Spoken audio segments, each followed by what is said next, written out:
World economic forum వాళ్ళు ఆహ్వానించారు రమ్మని చెప్పి, new champions of the world కలవాలని చెప్పి ఆహ్వానించారు. వాళ్ళ ఆహ్వానాన్ని పురస్కరించుకొని నేను పోతున్నాను.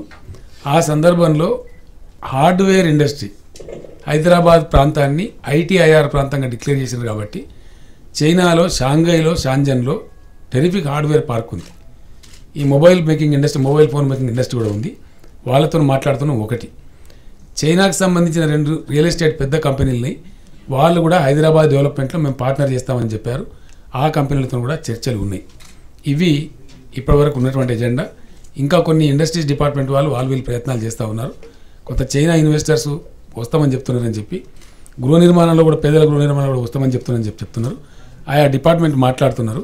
నేను వెళ్ళే సమయానికి ఏది కుదిరితే, అదొక ఇతర దేశం కాబట్టి ఏ చర్చలకు ఆస్కారం వస్తే ఆ చర్చలను చేస్తాం. నేను పర్యటన రాగానే పత్రికా విలేకరుల సమావేశం పెట్టి వివరాలన్నీ మీకు చెప్తాను. ఇప్పటి వరకు ఒక చైనా వరకే పరిమితం.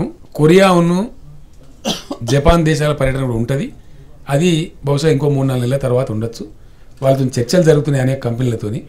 మన దగ్గరికి నేను ముఖ్యమంత్రి అయిన తర్వాత ఆ 2 దేశాల నుంచి చాలామంది వచ్చిండ్రు. స్మార్ట్ కార్డ్స్ ప్రొవైడ్ చేస్తామని ఇతరత్ర అని చెప్పి వాళ్ళందరినీ కలుసుకోవడం కోసం మేము రావాలనుకుంటామని కూడా చెప్పినాం. అధ్యక్ష, అర్జెన్సీ అన్న ఒక ఫ్యాక్టర్ను చూపించి అసలు సెషన్ పెట్టడమే 5 రోజులు పెట్టారు. 5 రోజులు కాదు, మేము కనీసం 15 రోజులు పెట్టండి అని చెప్పి రిక్వెస్ట్ చేసినా కూడా 15 రోజులు కుదరదు అని చెప్పి కేవలం 5 రోజులకే కుదించారు.